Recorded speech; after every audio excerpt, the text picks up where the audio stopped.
বিয়ের প্রথম রাতেই আমার স্বামী আমাকে চেয়ারের সাথে বেঁধে চলে গেছে। বিয়ে বাড়ি বলে কথা, নিশ্চয়ই অনেক মানুষ থাকবে। এত চিৎকার চেঁচামেচি করলাম, কিন্তু না, কেউ একজনও আসলো না। কান্না করতে করতে চোখের জল লেপটে গেছে। আমার সাথে কি হলো কিছুই বুঝলাম না। এখানে বসে কান্না করা ছাড়া আমার কাছে কোনো উপায় নেই। কিছুক্ষণ আগের ঘটনা। আমার নাম জেসমিন আক্তার। বন্ধু বান্ধব সবাই জেসি বলেই ডাকে। জানি নামটা অনেক অদ্ভুত, তাও ভালো লাগে।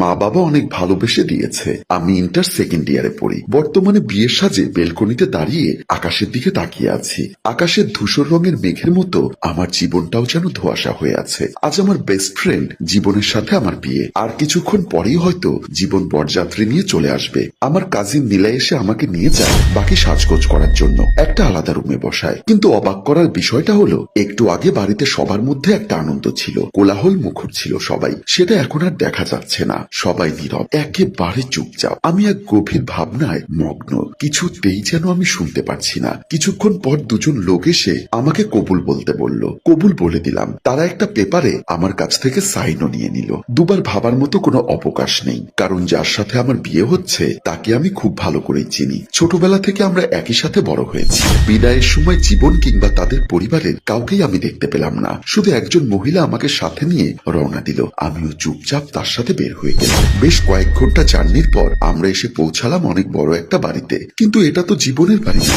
জীবনের বাড়ি আমি খুব ভালোভাবেই চিনি। আমি অনেকবার তাদের বাড়িতে এসেছি। জিজ্ঞাসা করার মতো কাউকে না পেয়ে আমার সাথে থাকা মহিলাটিকে আস্তে করে বললাম, আচ্ছা আন্টি, আমরা এখন কোথায় এসেছি? মহিলাটি মৃদু হেসে উত্তর দিল, এটাই আজ থেকে তোমার বাসা। আমি মনে মনে ভাবলাম, জীবন কি নতুন বাড়ি কিনলো নাকি? কিনলেও কিনতে পারে, তার তো টাকা পয়সার কোনো অভাব নেই। আর কিছু বললাম না। মহিলাটা আমাকে যেখানে বসতে বললেন আমি চুপচাপ সেখানেই বসলাম। মহিলাটা সেখান থেকে চলে গেল। সেখানে একজন বয়স্ক লোক বসেছিল। তিনি আমার দিকে এগিয়ে এসে আমার দিকে করুণভাবে তাকিয়ে আমার মাথায় হাত রেখে অন্য রুমে চলে যায়। আমি ঘুমটার ফাঁক দিয়ে চারিদিকে তাকিয়ে দেখলাম, আমাকে যে রুমটায় বসতে দেওয়া হয়েছে রুমটা বেশ বড়, কিন্তু এই বাড়ি দেখে বিয়ে বাড়ি বলে মনে হচ্ছে না। বিয়ে বাড়ির মতো কোনো সাজসজ্জা নেই। মনের ভেতর কেমন একটা অস্থিরতা কাজ করছে। তখনই আমার সাথে আসা মহিলাটি আমাকে বললেন, আমার সাথে চলো। আমিও তাকে ভদ্র মেয়ের মতো ফলো করলাম। তিনি আমাকে একটা বেডরুমে বসিয়ে রেখে বাইরে চলে গেলেন। বেশ ক্লান্ত ছিলাম, তাই বিছানা পেয়ে শরীরটা কেমন যেন আরাম চাইছিল।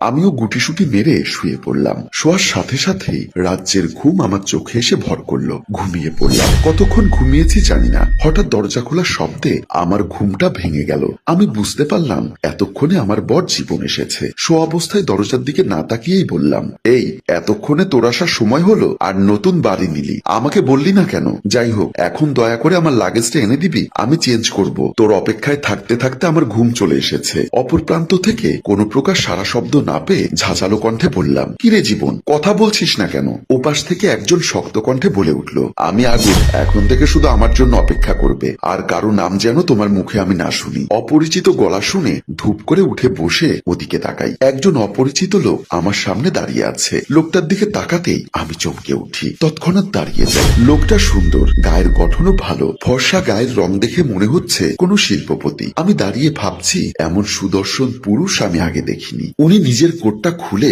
চেয়ারে রাখলেন। আমি ওনাকে পাল্টা প্রশ্ন করলাম, কে আপনি? জীবন কোথায়? উনি টাই খুলতে খুলতে বলল, আমি আগুন। জীবন এখানে থাকবে কেন? ও তো ওর বাসায়, আর এটা আমার বাড়ি। আমি একটু হতভম্ব হয়ে বললাম, মানে তাহলে আমি এখানে কেন? উনি আমার পা থেকে মাথা পর্যন্ত দেখে বলল, because you are my wife now. এবার আমি একটু রেগে গিয়ে বলি, এটা কোন ধরনের মজা? আমার বিয়ে হয়েছে জীবনের সাথে, আপনার সাথে না। আর আমি তো আপনাকে চিনিও না, তাহলে বিয়ে কেন করব আপনাকে? আমি জীবনের কাছে যাব, সরুন। আমি জীবন জীবন করতে করতে যেতে চাইলেই উনি আমার হাত ধরে টান দিয়ে সামনে এনে বলল, কবুল বলার সময় নাম শোনোনি কার নাম বলা হচ্ছে? আর বিয়ের পেপারে সাইন করার আগে দেখোনি তোমার পাশে কার নাম লেখা ছিল? যদি দেখা না হয়ে থাকে তাহলে টেবিলে আমাদের বিয়ের পেপারটা রাখা আছে, পড়ে নাও। ওনার কথার আগামাথা বুঝতে না পেরে ড্রয়িং রুমের টেবিলে রাখা পেপার পড়ে আমার মাথা ঘুরে গেল। এখানে তো জীবনের নাম কোথাও লেখা নেই, এখানে কোনো আগুন খান লেখা। আমি ওনার দিকে ফিরে বললাম, আগুন খানকে? উনি আমার দিকে কিছুক্ষণ রাগীভাবে তাকিয়ে তারপর শান্তভাবে বললেন, এটা আমার নাম। এই নাম শুধু তোমার মাথায় না, মনেও গেথে নাও। এই নাম ছাড়া যেন তোমার মুখে মনে মাথায় কোনো নাম না থাকে। আমার হাত থেকে পেপারটা পড়ে গেল। আমি মাথা ধরে বিছানায় বসে পড়লাম। ওনার দিকে তাকিয়ে বললাম, কি হচ্ছে আমার সাথে? আমি তো কিছুই বুঝতে পারছি না। আমার পরিবার আমার সাথে এমন বিশ্বাসঘাতকতা করলো কেন? আর জীবনের পরিবারই বা এমন করলো কেন? ও নিশ্চয়ই আপনি কিছু করেছেন, তাই না? উনি দুহাত পকেটে ঢুকিয়ে বললেন, হ্যাঁ অনেক কিছুই করেছি। আমি উঠে দাঁড়িয়ে বললাম, কে আপনি? কেন করেছেন এমন? উদ্দেশ্য কি আপনার? সবার সাথে কি করেছেন? থাকবো না আমি এখানে, চলে যাব বলে দৌড় দিতে যাব, উনি দ্রুত সামনে দাঁড়িয়ে দরজা বন্ধ করে দেয়। আমি তাড়াতাড়ি খুলতে গেলে উনি আমার হাত ধরে টান দিয়ে বিছানায় ফেলে দেয়। আমি ভয়ে বলতে থাকি,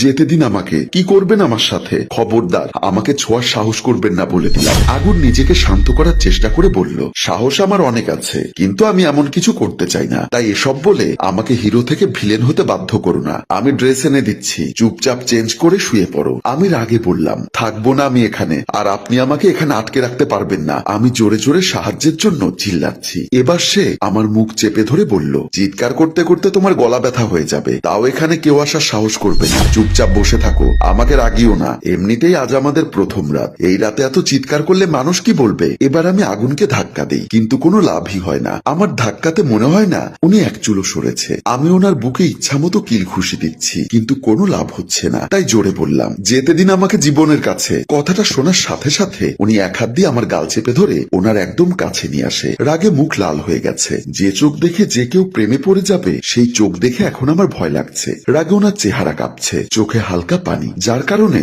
আরো হিংস্র দেখাচ্ছে ওনাকে। খুব জোরে আমার গাল চেপে ধরে বলল, কার কাছে যাবি তুই? তুই শুধু আমার। এই আগুনের আমার থেকে দূরে যাওয়ার চিন্তা মাথায় আনলেও মেরে ফেলবো। আমি কোনো মতো ভয়ে বললাম, আমি থাকবো না এখানে, আমি আজই পালিয়ে যাব।